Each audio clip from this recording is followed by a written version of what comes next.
중학교 시절에 동아리 활동을 하고 있었던 나는 저녁 7시 무렵이면 집으로 돌아가곤 했는데, 그날도 동아리 활동을 마친 후 친구들과 함께 집을 향해 걸어가고 있었다.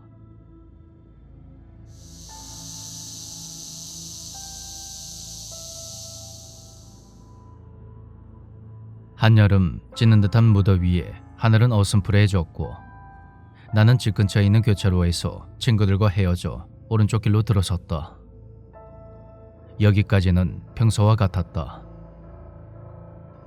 교차로를 지나면 집까지 도보로 5분 정도면 도착을 하는데, 그 길은 가로등이 거의 없어서 꽤 어두운 데다가 밤이면 인적이 드물고 오가는 차량도 적은 편이었다.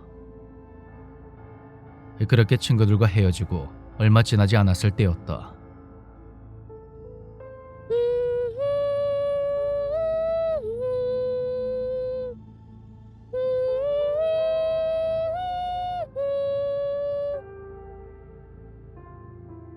어디선가 여자가 콧노래를 흥얼대는 소리가 들려왔다. 고개를 들어 앞을 바라보니 대략 10여 미터 앞 길가에 어떤 여자가 서 있는 것이 보였고, 나는 저 여자가 부르는 건가 생각하며 무심히 그 옆을 지나쳐 갔다. 그때 얼핏 여자의 얼굴을 봤는데 자세히 보니 친척 이모였다.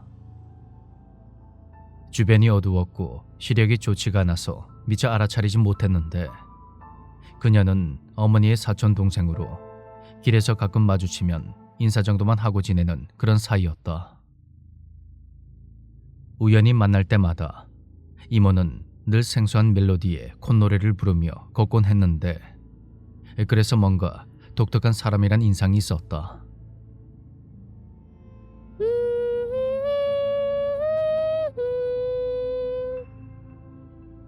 이모, 안녕하세요. 어쨌든 아는 사이인 만큼 내가 먼저 다가가서 인사를 건네자 이모가 콧노래를 멈추더니 웃는 얼굴로 내 쪽을 바라보았다.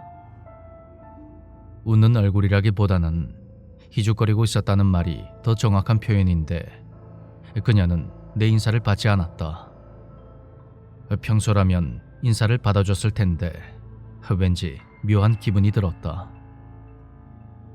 못 들은 건가 싶어서 한 번 더 인사를 했지만 역시 아무런 반응이 없었고, 친한 사이가 아니라서 내가 누군지 잊어버린 건가 싶었지만, 그렇다고 또 거기서 내가 누구 아들이라고 일일이 설명하기도 번거로웠다. 그럼 다음에 봬요. 나는 그렇게 말한 뒤 이모에게서 멀어졌고, 내가 걷기 시작하자 그녀의 콧노래 소리가 다시금 들려왔다. 노래는 이내 그쳤지만 조금만 걸어도 땀이 쏟아지는 무더운 날씨에 갑자기 등이 차가워지는 것 같은 그런 느낌이 들었다. 이 오싹한 느낌은 대체 뭘까? 나는 어쩐지 무섭다는 느낌이 들어서 서둘러 걸음을 옮겼다.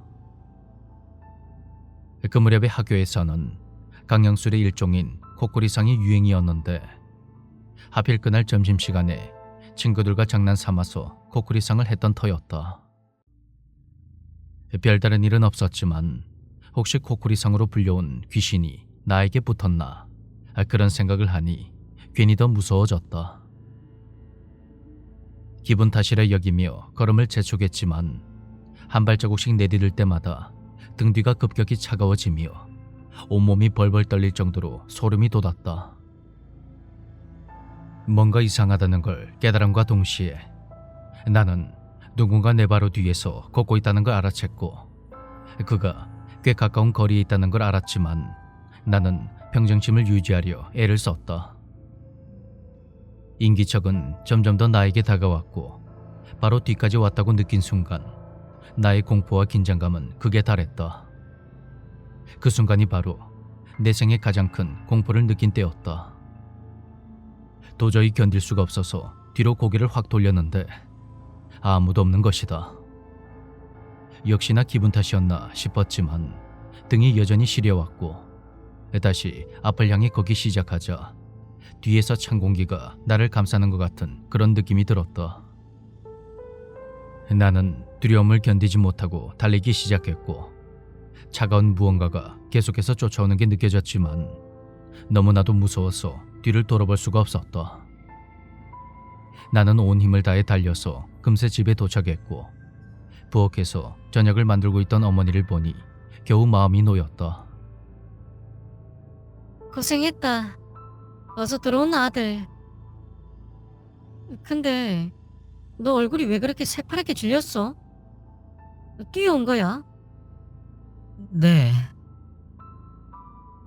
나는 그렇게 대답할 수밖에 없었고 물을 한 잔 들이킨 뒤 세수를 하려고 세면대로 갔다. 거울에 비친 내 얼굴은 핏기가 싹 가셔서 창백해 보였고 소파에 앉아 쉬고 싶어서 거실로 나가자 어머니가 놀란 얼굴로 물었다. 아들, 너 혹시 뭐 이상한 거라도 봤어? 그게 뭔가에 쫓기는 것 같은 느낌이 들어서 돌아봤는데 아무도 없는 거예요. 교차로 지나서 가로등 없는 어두운 길 있잖아요. 거기서 그랬어요. 근데 제가 착각했나 봐요. 그랬어? 아참, 오다가 A 이모 봤어요. 뭐? 누굴 봤다고? 내가 그 말을 꺼내자 어머니의 얼굴에 있던 미소가 순식간에 사라져버렸다. A 이모요. 제가 먼저 인사했는데 안 받아주더라고요. 오랜만에 마주쳐서 그런지 제가 누군지 잊어버렸나 봐요. 얘 무슨 말을 하는 거야?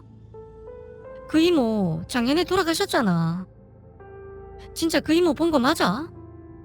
네? 아니, 저는 그런 말 들은 적 없고 분명히 A 이모 맞았어요. 바로 옆에서 얼굴까지 다 봤고 맨날 부르던 그 이상한 콧노래도 들었다니까요. 그런 내 말에 어머니는 얼굴이 새하얗게 질려서는 곧장 큰이모에게 전화를 걸었다. 언니, 나야. 에이, 기일이 언제였지? 뭐? 오늘? 알았어요. 놀랍게도 바로 그날이 A 이모의 첫 기일이었다. 며칠 후 나는 어머니와 함께 이모 댁에 향을 올리러 갔다. 이모는 이 세상에 어떤 미련이 남아있던 것일까? 그날 왜 그토록 갑작스레 내 앞에 나타난 것인지, 등 뒤에서 느껴지던 그 기척은 뭔지 아직까지도 정확히 알 수가 없다.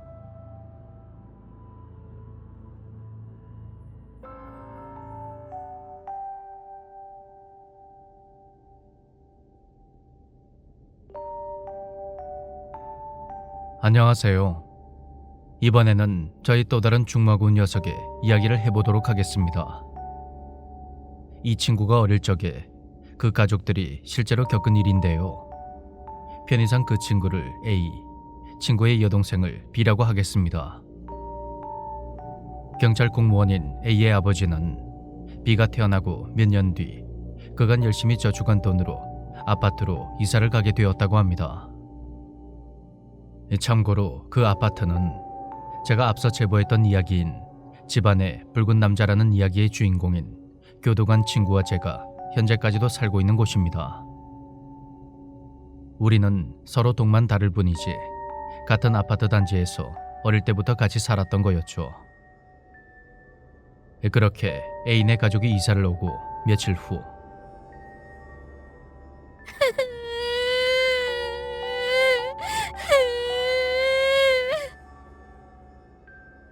여느 때처럼 평범한 일상을 보내던 어느 날 밤에 어린 B가 방에서 혼자 잠을 자다가 갑자기 마구 울기 시작했습니다.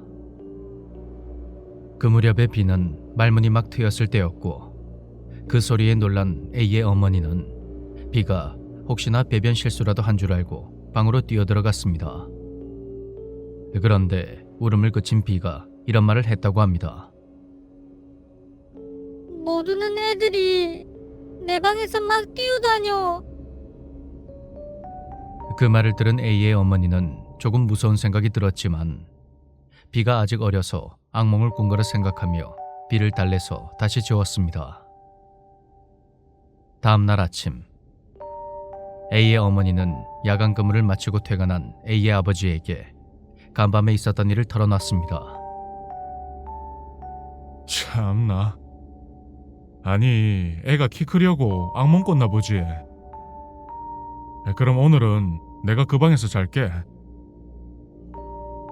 밤샘 근무 후 심한 피로감을 느낀 A의 아버지는 식사를 마친 후 씻고 곧바로 잠자리에 들었고 금세 단잠에 빠져들었습니다.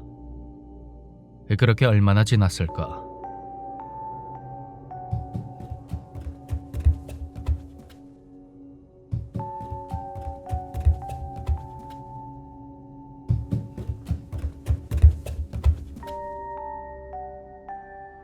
A의 아버지는 자신의 배 위에서 무언가 심하게 꿈틀거리는 것 같은 느낌에 눈을 뜨게 되었습니다.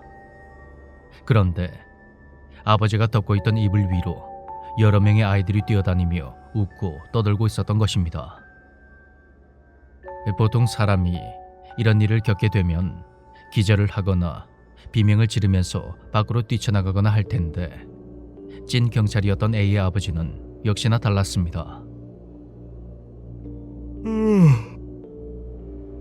아우, 피곤해 죽겠는데 입마들은 뭐고?